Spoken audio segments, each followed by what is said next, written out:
So what is it that God has in mind for us? Life.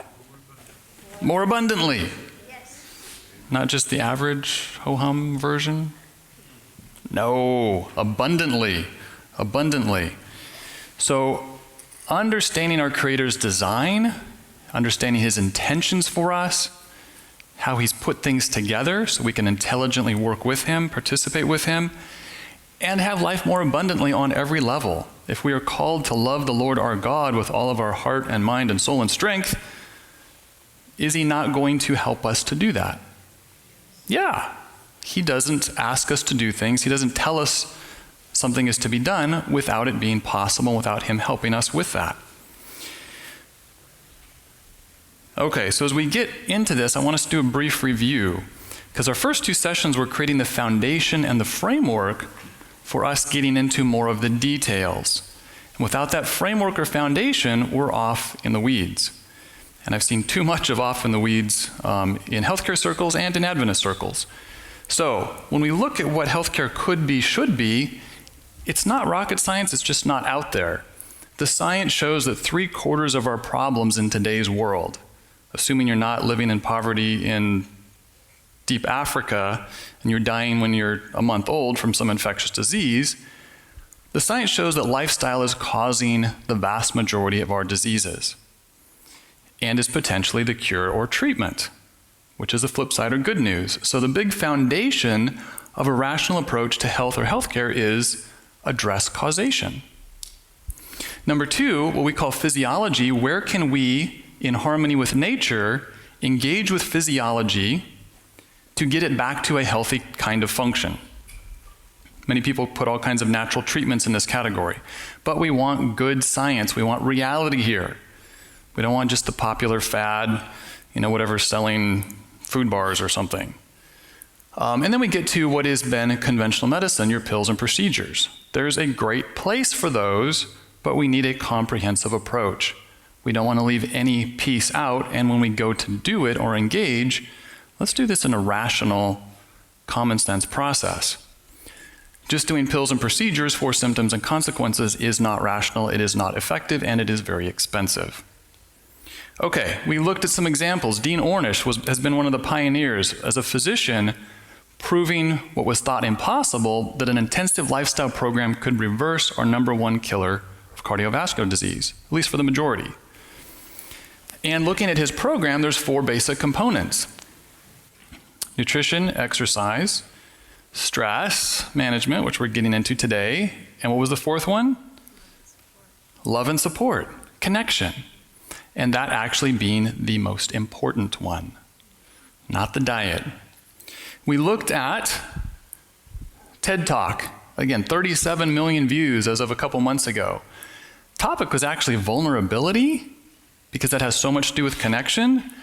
But the conclusion, and part of her quote, is that her and fellow researchers from different fields all come to the same conclusion, that human beings are here to connect. It's what we live for, it's what we exist for, it's how we're put together. And when we try to do life or health apart from that actually being the end goal, we end up off in the weeds and backwards and don't really get anywhere significant. So as we talk about the different aspects of healthy living, to be clear that this is for the purpose of enjoying our connections. We do not connect to get people to do a health behavior as the end goal. That is contrary to design. It does not work. We need to stop doing that and get in sync with God in a completely opposite dynamic. And one of the best ways to start to understand the pieces of who we are is the whole person neuron model. And I just shared with you that app, Fresh Try, and they're using the what, the how, and the why. They're finding the same basic reality. They're missing the who. And they're kind of bundling the where and the when as part of the what, which is okay, that's fine. Or the how, I should say. But understanding how we're put together, if we're really going to experience whole person health, gets really, really important. And then we touched on what the science is showing is that what people really need to be healthy, to live healthy in all these different health behaviors, they need community. They need connection. Connection is the mechanism for positive transformation as well as the end goal. It's kind of cool.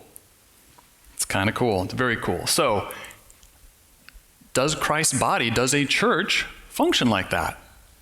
Are we a healthy community on these different levels, like the neuron, that we experience it? People coming in, do they experience that? The science is really strong and really clear.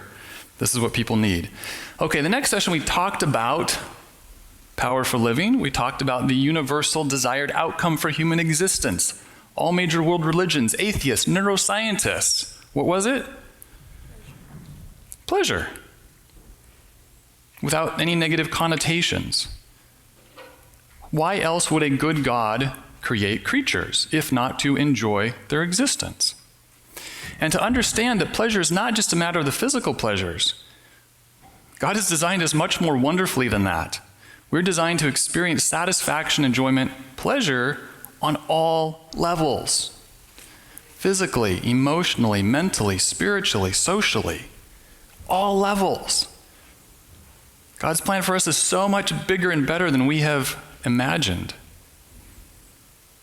But to be clear that that is the intention. And if what we're doing isn't moving us that direction, yes, there's going to be hiccups and bumps and challenges in the process, but if we're not moving that direction, are we on the right track? If we are connecting with a good God and we're living more fully, that will be the automatic result. That is the intention. That is the end goal.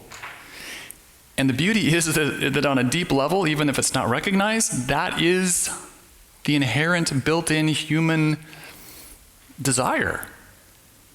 And sin is essentially nothing less than or different than trying to achieve that objective in ways that fundamentally are contrary to design. They just don't work.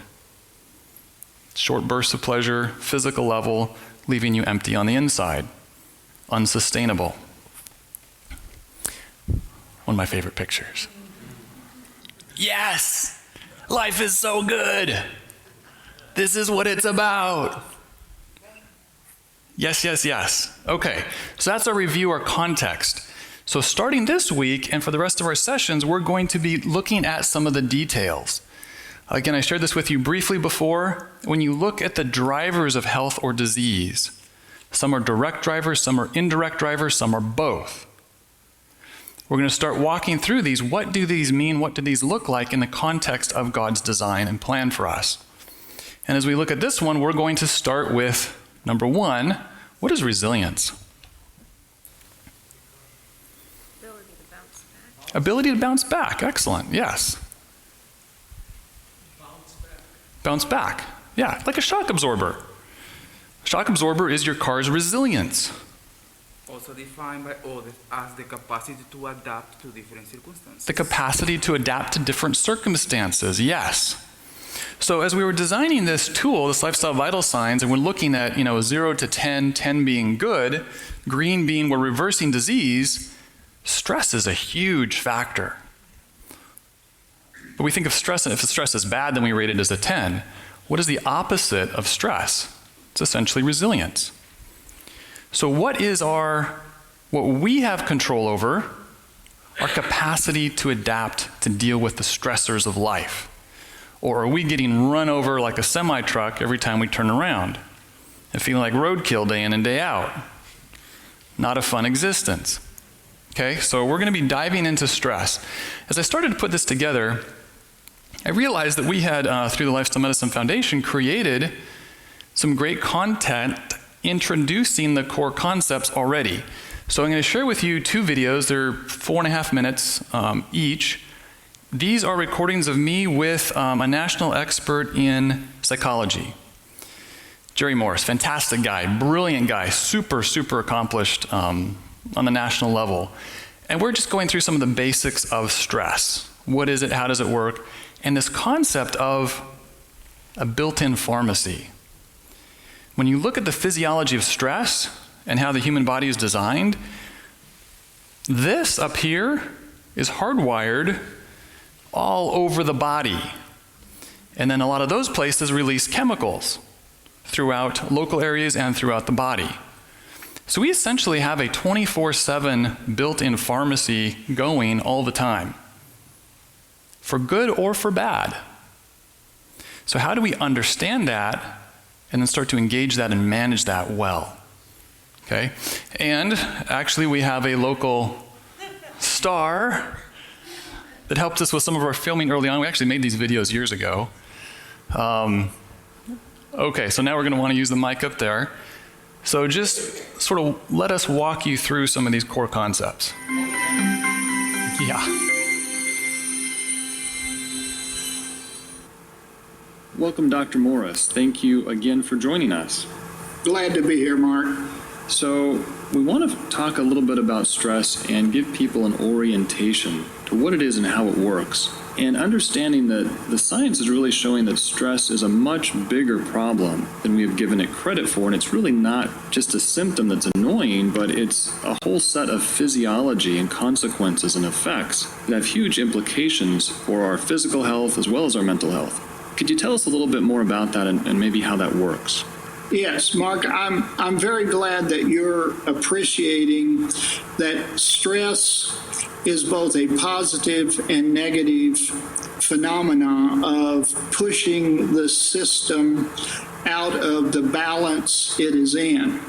Now, when the system is in a negative balance, then we should get negative feedback from our perception, our afferent nervous system, our psychological system. And that's not necessarily a bad thing or an enemy. There are times when it's a skill to block out those signals. If you're anxious at doing something at work, but you must press through the anxiety and you have some skill base, if your arthritis is bothering you, but yet you're down 30 love in your tennis match, you've got to be able to turn off signals and block them and not process them. However, if you're blocking out those kind of stress-related signals too often, and you see them as totally negative, then you do not have the signals you need to scan your strategies and choices and to use those negative signals as a motivation for change. So stress can be very helpful. And just to clarify, the afferent system, meaning the signals you're getting from your body, the sensations and whatnot, and looking at it physiologically, how we connect to our world, we're really wired with two systems that are hardwired that do all kinds of things automatically for us we don't have to think about. We have fancy medical names about the autonomic nervous system, but we're either in stress mode to survive or we're in heal repair mode or some combination or balance of those two. So if these are constantly active and sending out signals, isn't this kind of like a built-in pharmacy? Yes, as a matter of fact, that ability to see where we're at in terms of these signals, positive or negative, the negative being stress-oriented signals, and to adapt or to keep something going where we're getting positive signals is what we call adaptation. Now, all of those, if you realize that we're always managing our body, we're managing our respiratory system, we're managing our stress and endocrine system and hormonal system, we're managing our brain physiology, and we're managing our mind, which is even bigger and has to do with relationships and social systems. It's a complex job to manage these systems and to keep it in what I call the optimal stress zone. That's a zone where we have enough stress to always be doing scanning for more adaptive decisions and strategies, but we don't have such overwhelming stress where we're paralyzed or we can't function in finding more adaptive strategies. Right. And so I think many of us would probably, there's the medical parlance, and then there's what people would use more commonly. So I think in common usage, stress as a term is the negative effects, the negative stressors, if you will. And the other things are challenges or stimulation. kinds of things. The science is showing there's a lot of connection to specific diseases, even the really common diseases. What conditions are affected significantly by stress?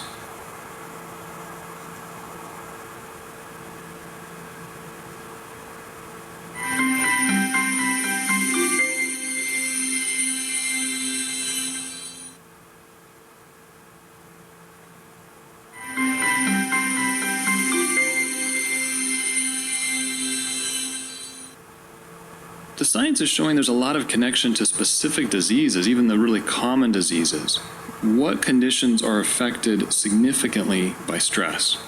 Yeah, that's an important concept as we move in to try to move toward health interventions in the medical complex, or just allopathic or symptom-oriented interventions.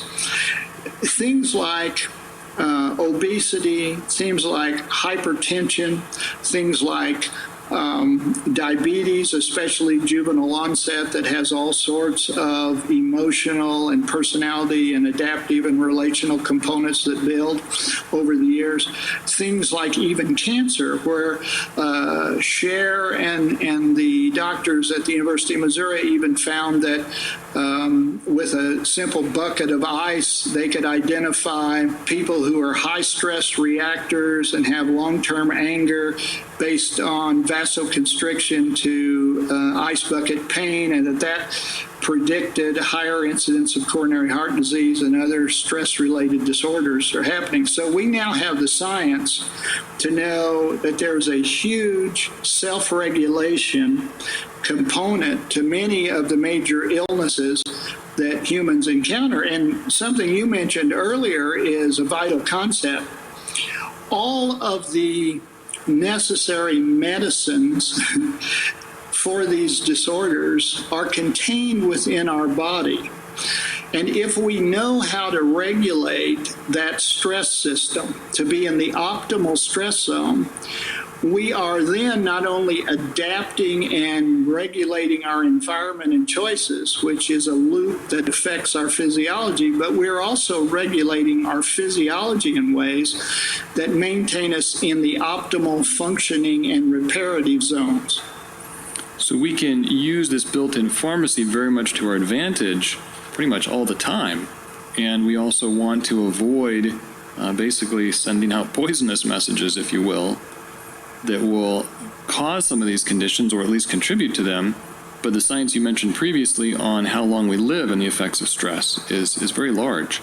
So in conclusion, can you give us some sense or picture as to how big the effect of stress is compared to other things? How big the clinical benefit would be compared to other things we might do, such as medications or procedures or other treatments? Yes, that's a very, very important issue. Actually, the medical establishment is correct in the position that short-term interventions are humanitarian and necessary with some people while we build longer-term interventions. But in the long term, we must help the person become aware of these wonderful signals, both positive and negative, to get people to quit blocking the negative signals so that they have them as motivators.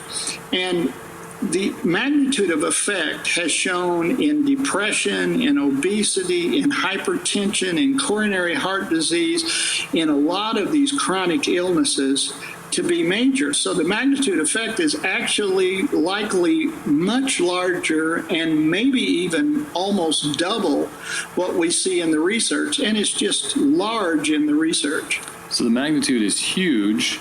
And I think what you were saying in terms of short-term interventions can be helpful, meaning medications, at least initially, to get through a crisis or some initial problems, but they're really not a good long-term solution. And the best long-term solution is to switch that built-in pharmacy from negative and hurting us to positive, building us up, keeping us healthy, and living long. That's exactly right. Excellent. So this gives us at least some initial understanding of stress. Dr. Morris, thank you very much. Thank you, Mark.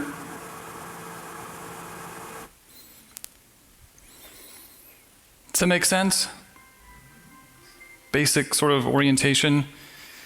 Stress is huge, and the reason we put that as the first position in the vitalities is because it is so huge and it colors everything else. If our built-in pharmacy is or is not working well, how does that compare with other treatment options we may utilize? Do we not want to use what's already there and potentially of greatest benefit? Okay, so we have some people who are going to help us visualize this. What does this look like in real life? What is different stress experiences like, and what do we learn from that?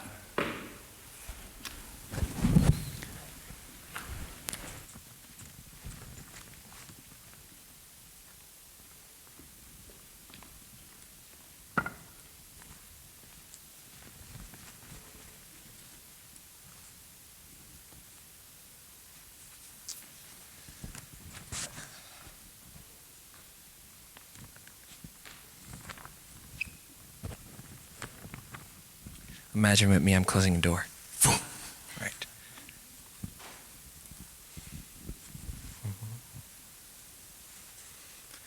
Hello? Oh, no. This is not good at all. Tom. Hello? Tom. Did you hear what the stock market did today? Yeah. I lost 5% value on my 401k, bro. This is not okay. It's absolutely terrible. Yeah, I wish these politicians would just fix our economy. Jeez. Yeah, but it was 20% a year ago. But 5% in one day? That's crazy. Yeah. I know. Yeah. Well, because I invested in stocks, but yeah. But you're gonna miss the upside potential, for sure. Oh. Yeah. Rough day for you too, huh? Wait. Your maintenance people did what? They killed. Tom, I've been telling you, Tom. You need to get rid of those people. Yeah, that's messed up. That's really bad. Hold up, Tom. I'm pulling up to Mickey D's. Hold up for a second.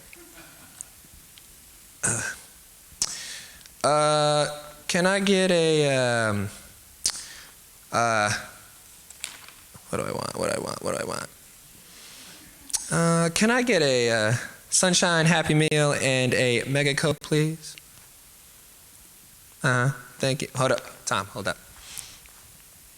No, that's it. Yeah. Wait, so... Yeah, I'm back, Tom. Wait, the church board did what? I thought they would have forgotten about that. Yeah, I was afraid they would do that. Yeah, they went with the off-white? Oh, my goodness. Okay, all right. Yeah, I knew it. That dull, plain Jane, it's going to be awful. It's going to be absolutely terrible. They're so old school, man. I'm pulling around. I don't know, man. Maybe you I shouldn't be there anymore. If they're not willing to be modern, I'm going to pack up my horse and I'm out. So, yeah, I'm not going to waste my time there. Oh, my goodness. These people are taking forever. How long does it take to make a sandwich? It's not that hard. Yeah, I'm just waiting for him. It's been like 5 minutes already. They want me to tip. No, I'm not gonna tip them. Wait, Mary did what? Are you kidding me? $2,500. I told you need to hide those cards from her, because she will spend. See, that's why I'm not married. Dude, you need to cut them up. It's either the cards or you're going to be broke for the rest of your life. So, I'm just giving you advice, buddy. Yeah, I know that's why I'm not married. Whatever. Oh, thank you very much. No, I'm not going to tip today. Thank you, though. Yeah, I'm back, Tom. Yeah, I had a tip for her. Better service.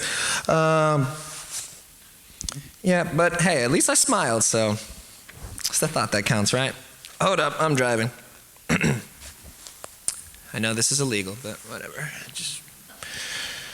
I don't know, man. People these days, it's like so frustrating. They're just always in my way. It's just, yeah, it's been a really stressful day today. It feels like everything's been going wrong. It's absolutely terrible. It's like the world is falling apart. Well, the garage door opener isn't working, and it's just there wasn't any milk in the refrigerator today, and I really wanted my cereal, but of course there's no. I don't know, because I live alone, so I don't know who's eating it. No, Tom. And it's a half a mile from the grocery store. I'm not going to go that far for breakfast. And, yeah. Hold up one second. Get out of the way! Yeah, these jerks are in the road. You know, these homeless people, they're wandering on the streets acting like they own the roads or something. I mean, sheesh. What? Excuse me, Tom. Well, some friend you are. I needed a little sympathy, and all you can do is say I need to be grateful and that there are bigger problems in the world? Well, yeah. Well, all right, well, I gotta go. I gotta blow off some steam or do something. Thought my friend Tom could help me out, but he's no good. But no, he's want to be a jerk, whatever. Well. Okay, mine's a little more fancy than his because I'm supposed to have a kid with me. So we'll see how this goes. I'm sorry, Gentoo. I know it's hard to be hungry. We will find something more than just the guavas tomorrow. I'm just glad that we can sleep in peace at night again. Yes, we'll figure out how to keep the snakes out better soon. And you'll sleep even better then. But isn't it nice not to be hearing the gunfire through the night and never knowing when the soldiers are going to be at our home? Okay, we'll work on the bottom of the wall tomorrow, and we'll make sure to keep the cobras out better tomorrow night as well. You can even have the vine hammock tonight if you want.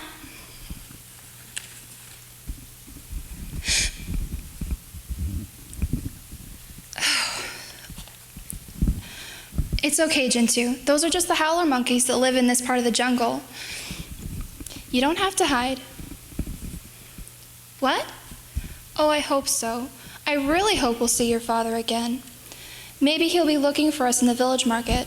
He knows we were going to flee to this area if we needed to. I'm just glad he wasn't in our home when the soldiers came. He would have been killed for sure if he had been home. Why don't you go play with the children for a while? But just don't go near the river where the crocodiles are. And when you're down there, keep an eye out for any plastic water bottles. We need some more so we can carry some more water. Okay, and now the sun's away, so I better explain this since I don't have anybody else. So then now she's helping her neighbor with her house, just to make it a little bit easier to understand what I'm talking about. Thank you, Leisha. I really could use the help. Gentoo is worried about the snakes coming in at night. Have you heard the news about the village men? What about your father? Can you help me wrap this piece of plastic around this pole? I think I'm going to try to use it for a door. You too? Maybe we can make the trip for the village market together. It'd be probably safer to travel all together instead of just me and Gentoo going. That way the leopards will probably not come too close. What are you going to try to sell at the market? I wish we had something of value to sell, but we had to run and we had to leave everything behind. I'm going to try weaving some mats. If I weave enough, I can probably sell them for a little. And maybe then I can buy a few days worth of rice so that we can eat.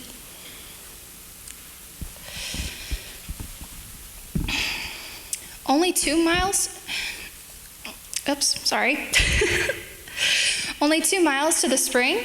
The way Jintu was talking, I thought it was 5 miles. Then again, he did have to carry all of our daily water in those small plastic bottles. Maybe I can weave him a basket so that he can carry them all at once instead. Then, at least until we can get a big water jug so that he can put that on his head. That'd probably be easier. Yes, me too. I'm so glad that we have a safe place to sleep for a change. And thank you so much for your help. It is so good to have good neighbors like you. Let me know when you want to make that bed frame that you were talking about. That way I can help you with the lashing.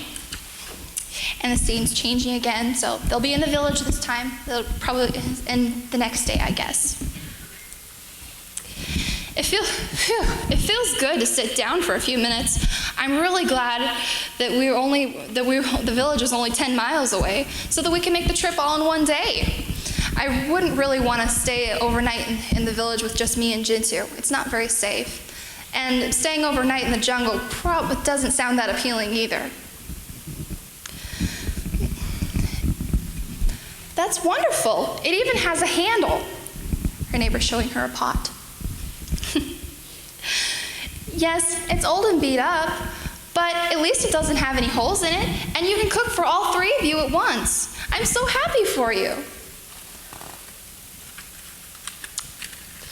Jintu, show her the bottle the jug you found in the dump when we were in the market.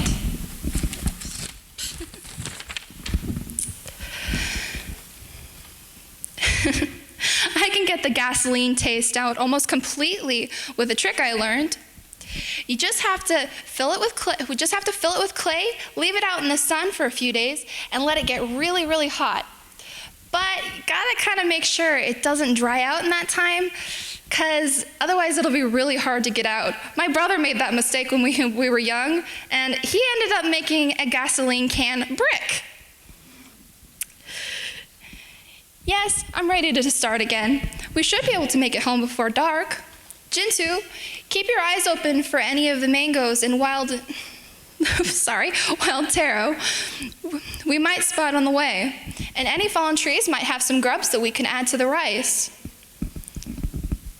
Really? You found some wild peanuts on the trail? It would be wonderful if we could find more of those, then the rice would be more filling. I know, Leisha, it is hard. I really miss my family too. Sometimes I cry at night after Jintu's gone to sleep. But at least this is better than having to live in fear of all the soldiers coming to my home, where I don't know what's going to happen. And I would rather deal with the cobras coming into my house or the jaguars than have to live in fear of those men with guns every day. Why don't we praise God and sing how grateful we are to Him on our way home?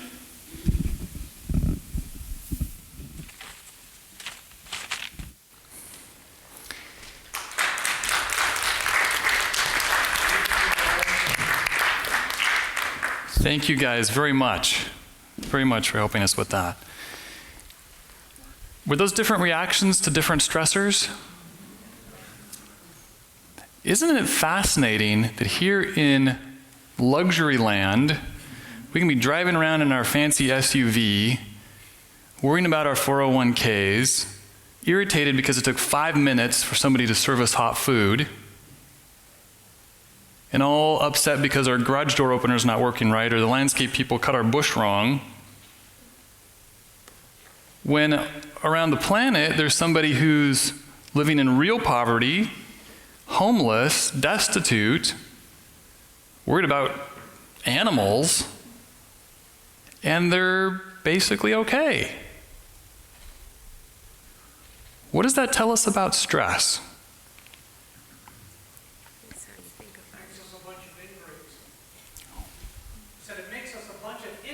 Makes us a bunch of ingrates, okay?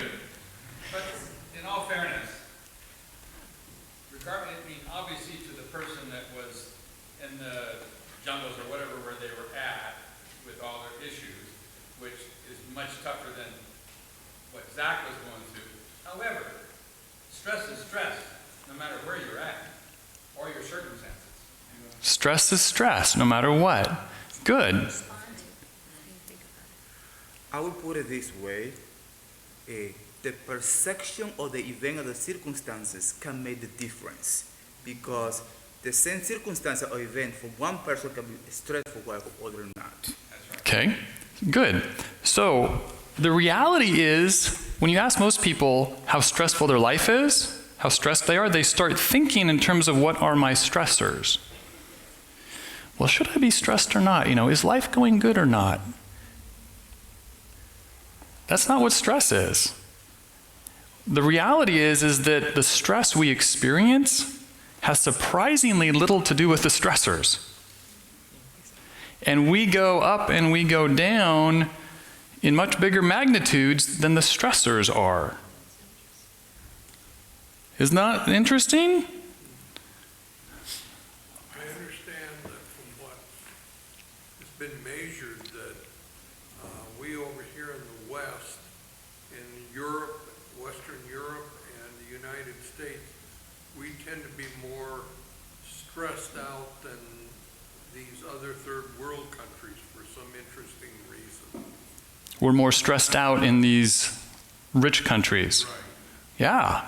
Isn't that interesting? So the important thing is that stress is not an issue of the stressors primarily. Now that's good news and that's bad news. We're going to focus on the good news. The good news is there's a lot we have control over that we can do something about, even when we can't fix whether it's the gardener or the cobras. Okay? We have to deal with those things. We do what we can. But the stress we experience physiologically that impacts our health or disease is largely within things that we can do something about. It's kind of cool. Where are we at? Let's just stand up for a moment and just stretch. Anytime we go more than 20, 30 minutes at a time, our physiology starts to kind of settle in a little much. Yeah, twist. Reach overhead if it feels good. Rub your neighbor's shoulders if they want. Wave at the people in the balcony. Thank you, people in the balcony. Okay, you can sit down again. Yeah, that's a small stress relieving function there. Okay, so let's cover what we can do about what we have control over. So we touched on the autonomic nervous system. This is all the automatic stuff. When you go to run, jump, run from a bear, whatever it is, there's all kinds of things going on we don't have to think about. It's just happening automatically. Your heart rate speeds up, your heart pumps harder, you breathe faster, your muscles get ready to go, blood supply, fuel supply, all kinds of things are shifting.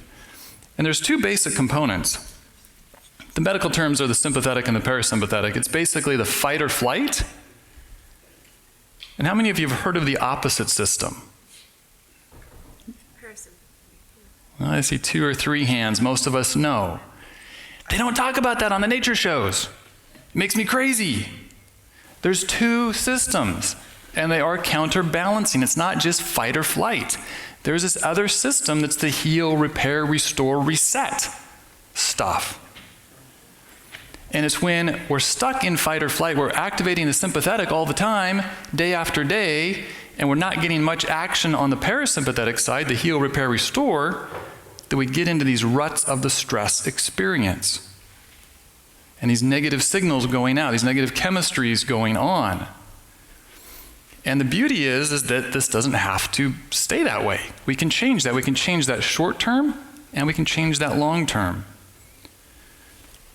And let's use our neuron framework as our structure process to understand this. Who we are, the physical, emotional, mental, spiritual, and we're built for connection and relationship. And we live in time and space and circumstance. To put this another way, these are the same layers, just presented differently. So there's the being or who or spiritual, the mental, the why, the emotional, the how, the physical, the what. Where do we experience stress?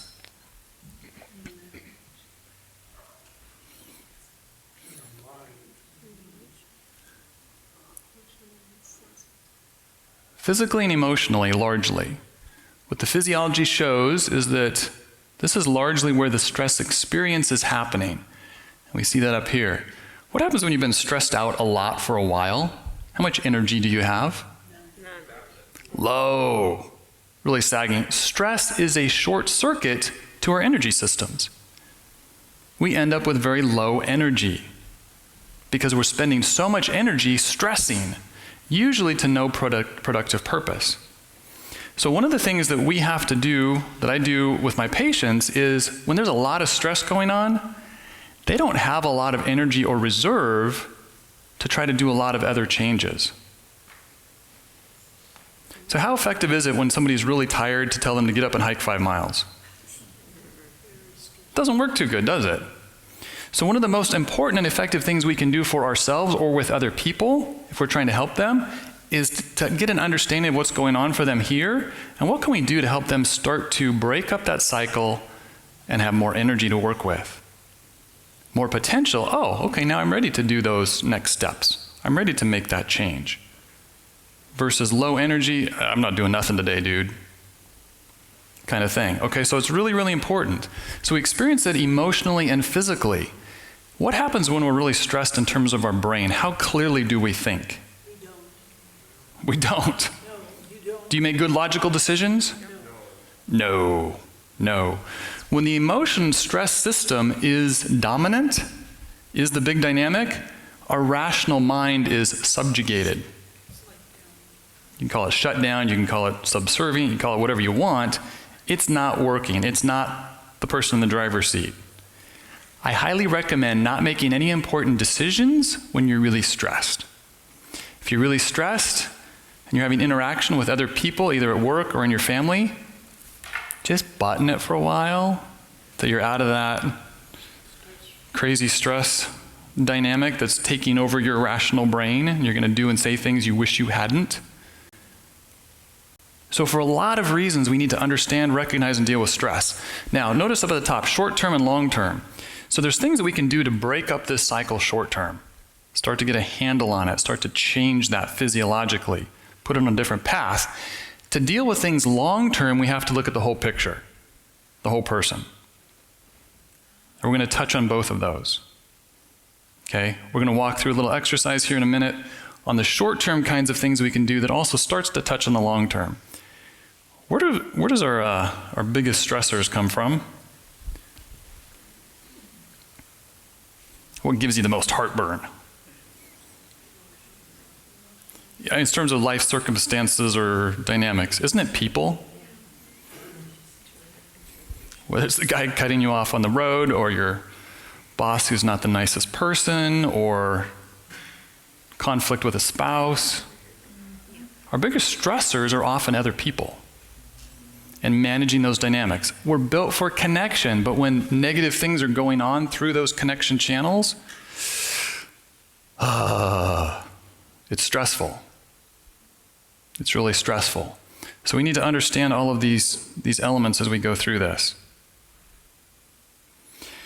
Now, it's important to understand as we talk about stress and recovery and systems and pieces that recharge us and reset us, there's different kinds of vacations.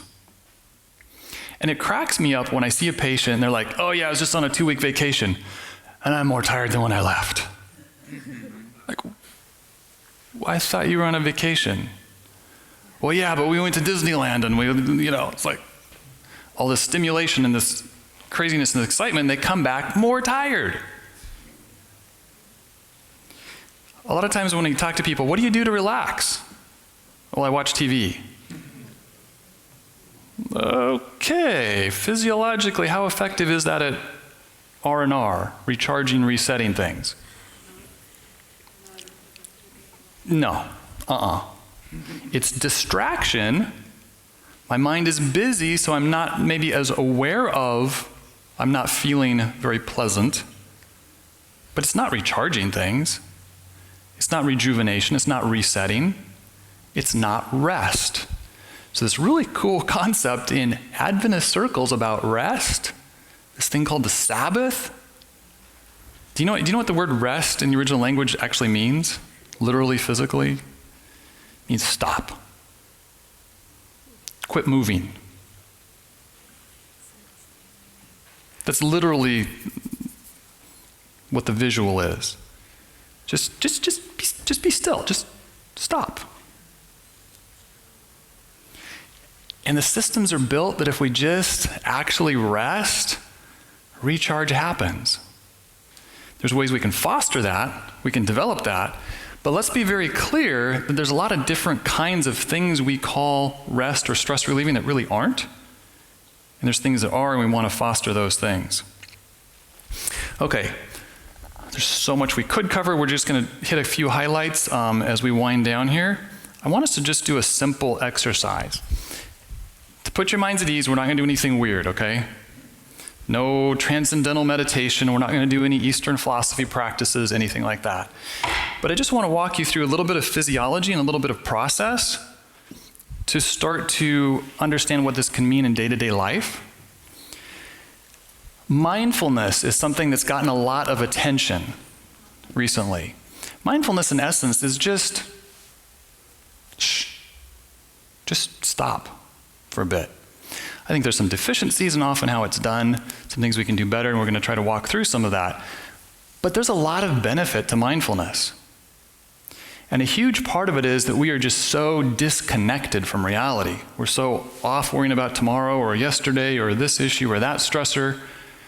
We're never present. We don't know what our state of being really is. And the way we have learned to deal with a state of being that's unpleasant is to distract, keep myself busy, bounce around. Oh, I got to get this done. I got to do that.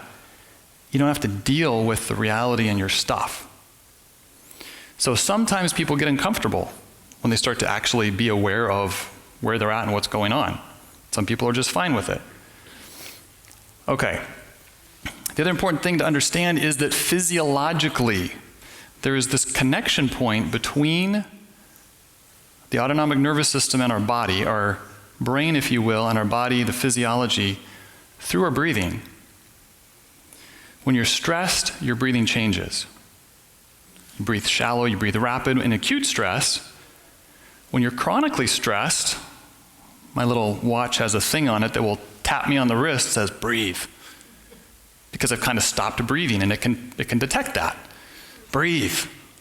Oh yeah, I wasn't breathing. The reverse is also true.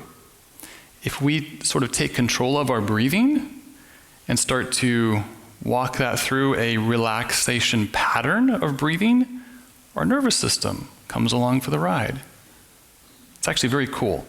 For a while I was in this space of the Association of Applied Psychophysiology and Biofeedback. And I had all this, I'd go to the conferences and I had this electronic equipment I could hook people up, and the computer's just looking at their physiology in real time. Okay, based on the nervous system, muscle, brain, skin, all kinds of things. And you do things and you can change your physiology in real time, in the real world. It's very cool stuff to be able to see it, in our scientific sort of way of seeing things. Okay, so we're just going to do a simple process. It doesn't have to be complicated, it doesn't have to be hours a day. The research shows you get 20 minutes a day of effective parasympathetic activation, and you get huge physiologic benefit. Our body's going through 24-hour cycles of physiology all the time. If we can have that activation once in a 24-hour cycle, we get big benefit if it's there on a consistent basis. If it's a lot less than that, if it's inconsistent, we get much less benefit. Above 20 minutes, yeah, you'll get some more benefit, but it's not as much of the bang for the buck. Okay, so this is all physiology and science stuff. Okay, don't have to cross your legs, you don't have to be on a mountaintop, but you want to be in a comfortable place. Generally, I like to lay down. Sitting works fine. Just close your eyes and relax. Find a posture that is comfortable. Your shoulders, your back, how you're sitting, whatever that is. Often both feet on the floor is helpful. For many people, putting their palms on their legs, resting their hands across each other in their lap, whatever works for you. And all we're trying to do is be still and start to be aware, Now, it's important you don't worry about what you're aware of. Okay, you may start to go, oh, well, my shoulder's really hurting today. I wasn't paying any attention. Okay. Mindfulness is just be aware of it. Don't try to fix it at this point, okay? Start to notice what your breathing's doing. Oh, I just shifted a little bit, now I can breathe easier. Just be aware of your breathing. Don't try to fix it, don't worry about it. It's not good or bad, it just is whatever it is. Just follow and observe what your breathing is doing through several breaths.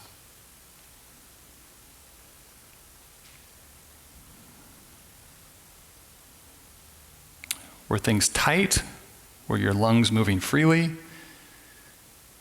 My belly was tight. Okay, I'm aware of that now. I wasn't aware of that. And automatically I'm starting to notice that my breathing is moving easier. I haven't tried to fix anything. The brain and the body is beautiful. When it starts to be aware of the state of being, the brain is built to self-manage, to autocorrect. Now just take a couple slow, full, deep breaths in through the nose. Just fill your lungs comfortably, and then kind of just let it out like a sigh.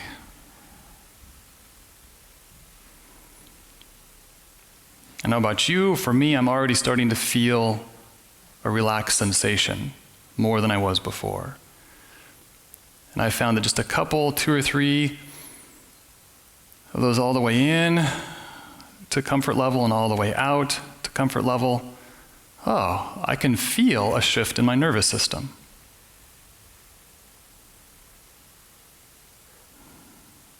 Now, what we want to do beyond this, picture the neuron in your mind.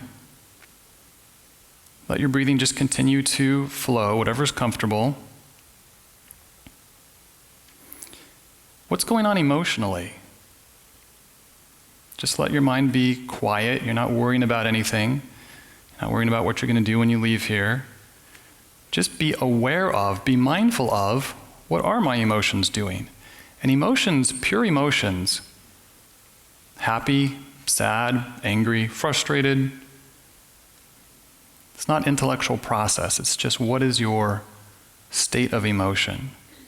Stressed? Uptight?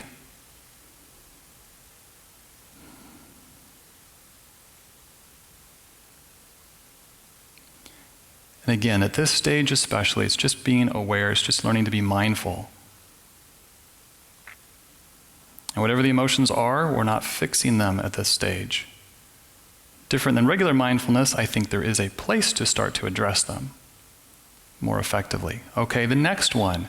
Picture the neuron in your mind mentally. Can you be aware of what is going on in your mind mentally? As if you're observing your own thoughts. Oh, well, I just found myself thinking about, I'm going to mow the lawn tomorrow, or whatever it is. This is learning to be aware.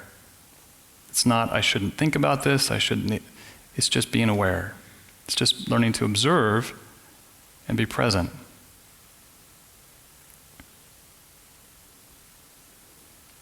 And over time, you'll notice that your thoughts have patterns. Oh, well, I tend to think this, or, oh, well, I was assuming thus and such from what this person said. That really was an assumption. Well, there's a reason for the assumption, but so you start to observe the patterns of thoughts.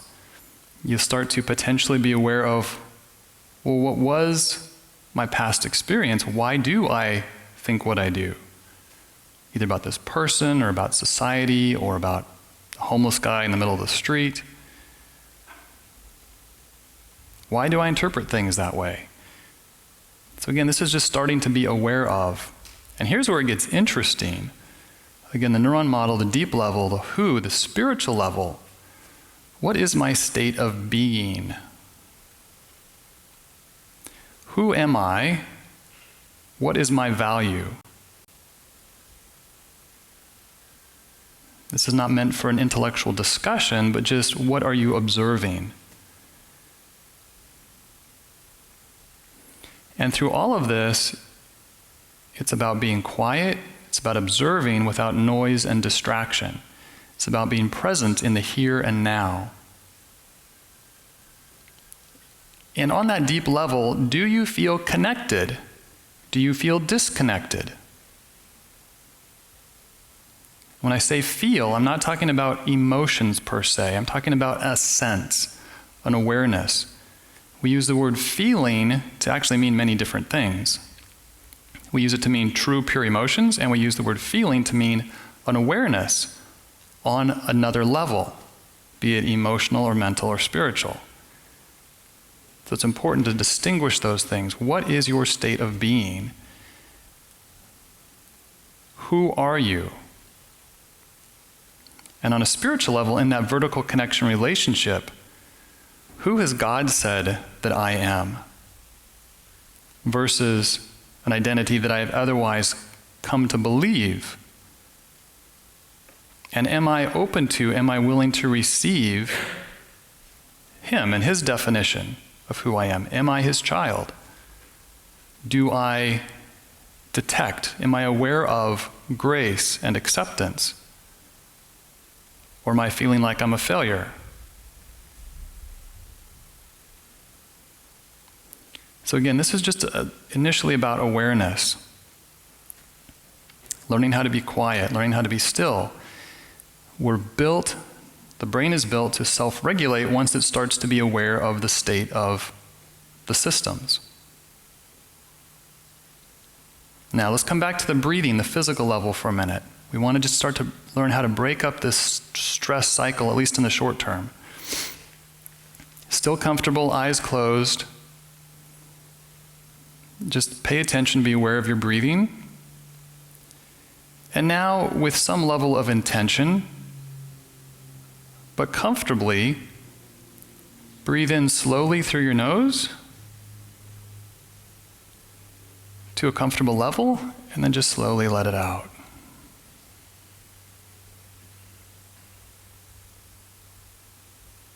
Breathe in. Slowly, deeply, then out through mouth or nose, whatever is comfortable. And what the science shows, and I've played with this a bunch myself, the more you can go slow, slower, slower, deeper, deeper, comfortably, the more it is likely to shift your physiology. The more it is likely to activate the parasympathetic, that heal, repair, restore, reset. Breathe in, slow and deep, and out.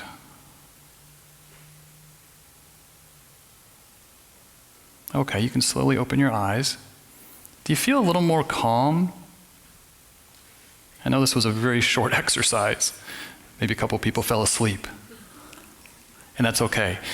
Really interesting, at the Ornish program, when I visited there years ago, he did it more elaborately and he tied it into some other systems and whatnot. But everybody's laying on a mat in a quiet, dark room, and they do an exercise on what's called a body scan, where you're just relaxing and you're starting to be aware of what tension am I holding in my body. Some people hold it in their chin, yeah. A lot of people hold it up here. People have no idea how uptight they are. It is crazy. I used to have people hooked up to the electronic stuff, put the electrodes on here, and I'd see all the electrical activity on the screen and say, okay, I need you to relax. Well, I'm relaxed. Raise your shoulder. Okay, I'm just gonna go away for a while. You play with that, see how low you can get it. Come back 20 minutes later, sure enough, it's way down here now. I guess I really wasn't relaxed, was I? No idea what's really going on. So one of the tools is what's called a body scan. You're just resting and you're paying attention to different body parts and systematically working through, and you're starting to figure out, oh, I got this tension thing going on in my leg or my back or my face or whatever it is. I had no idea. So a lot of it is simple processes, but just starting to connect the dots. Whatever one believes about yoga, the core concept of yoga is to yoke the mind and the body, to get them connected again. Some really interesting stuff. Okay, let's wind this down. So, Rest, relaxation, rehabilitation. A big part of us managing stress is learning how to build and maintain resilience. What are those dynamics, those processes that are restorative, rehabilitative on a regular basis? Figuring out how to fit that into our normal routines, what works best for us. Am I holding tension in my chin or my forehead or and how do I start to go, oh, I'm doing this all the time. Well, no wonder I have headaches all the time, or whatever it is. Everybody's going to be different. And what's cool is this concept of rehabilitation is the concept of salvation. It's helpful oftentimes to understand when we're stuck in a stress state. A lot of that is learned habits and patterns. We've learned how to do life this way, and those are ruts in our nervous system. And it's going to take some rehab to develop new pathways in our brain, new defaults, if you will, versus our old defaults and our old ruts. Well, I know how to be stressed. I can do that in a heartbeat. Do you know how to relax? Can you go there fast? That's the kind of thing we're talking about. We're talking about restoration to our right minds. Holy, healthy, happy. We're talking about a better life and being able to show a better life, something better to planet Earth that's hurting. Our next session, January 26th, is going to be on nutrition. Do we have any questions for today? There's so much detail, of course, that we skipped. There's so much this topic of stress and physiology. That was some highlights across the top, if you will. Hopefully at least gives you a framework and an orientation. There's really, really cool stuff that's possible, and there is no substitute medically with health conditions for dealing with the stress dynamics. If you're doing pills and procedures and you got this huge raging stress thing going on, lots of luck. You'll manage things, you're not going to get to a better path. You've got to deal with these fundamental built-in systems, 24/7 pharmacy, if we're going to get on that good, healthy, happy path. Questions? Are there any resources you can recommend for stress? Resources for stress. Thank you for asking. There are actually some really good apps available now. Some of the best ones, the most well-known ones, they're kind of spendy. If you buy like their full subscription, I think it's like $60. But they're in the Apple App Store, they're in the Android Store. One is called Calm, one is called Headspace. They're both pretty robust apps. A lot of it is based on really good science and psychology. There are a couple systems that are more affordable. I actually interviewed the guy who made them. He's a former Wall Street hard-driven guy that said, I'm out of here, and I want to help other people deal with stress. So one is called Address Stress and The Power of Calm. Thank you. So those are some of your best, most tangible, at your fingertips resources. Of course, you get the benefit when you actually do them, when you actually use them. So one of my favorite resources for years has been a little book. It's out of print now. It had a CD in the back. It tells you the date range of this.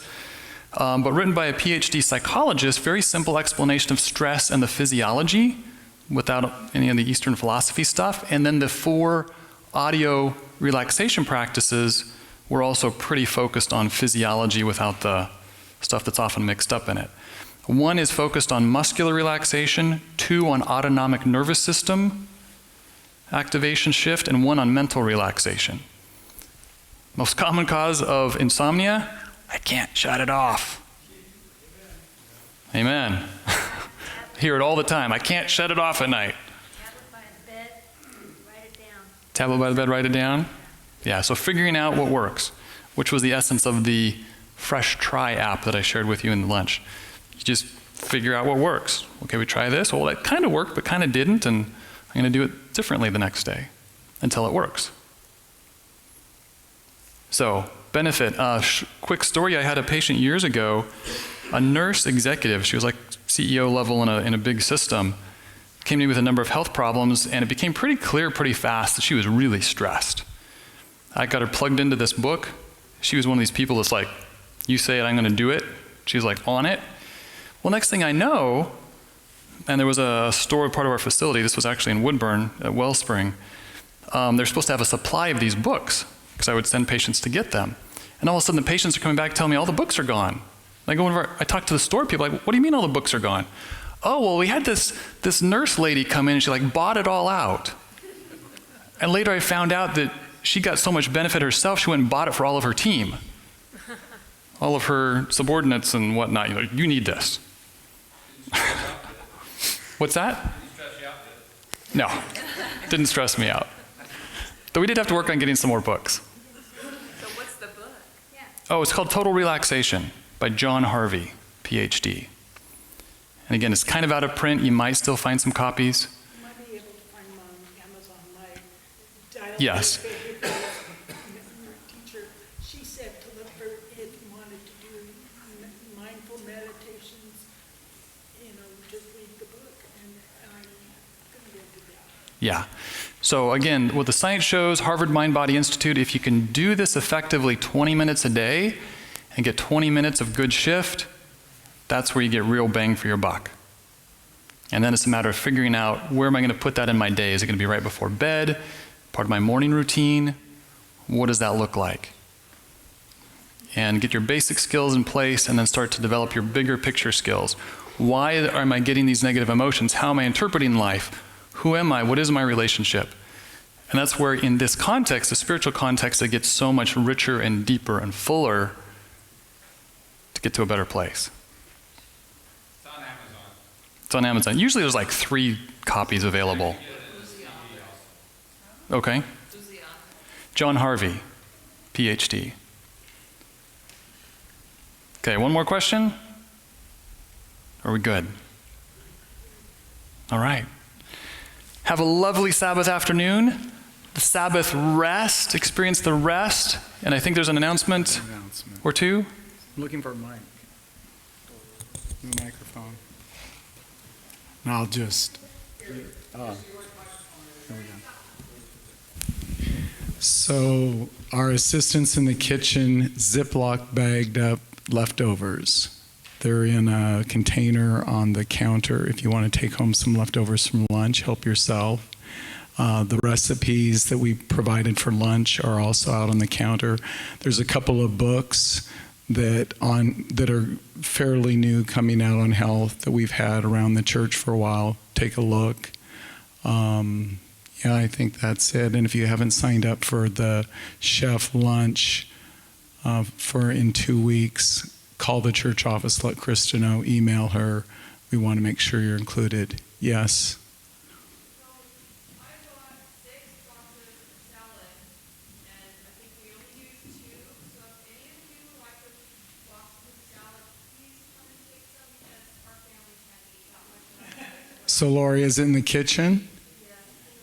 Help yourself in the kitchen? Is that what you're saying? The salad that's in the kitchen, they can go in there and get it? There's like 5. I took 1 box to take home, but there's like 5. A couple of them are like half boxes, but there's a lot there, and I really don't want it to waste.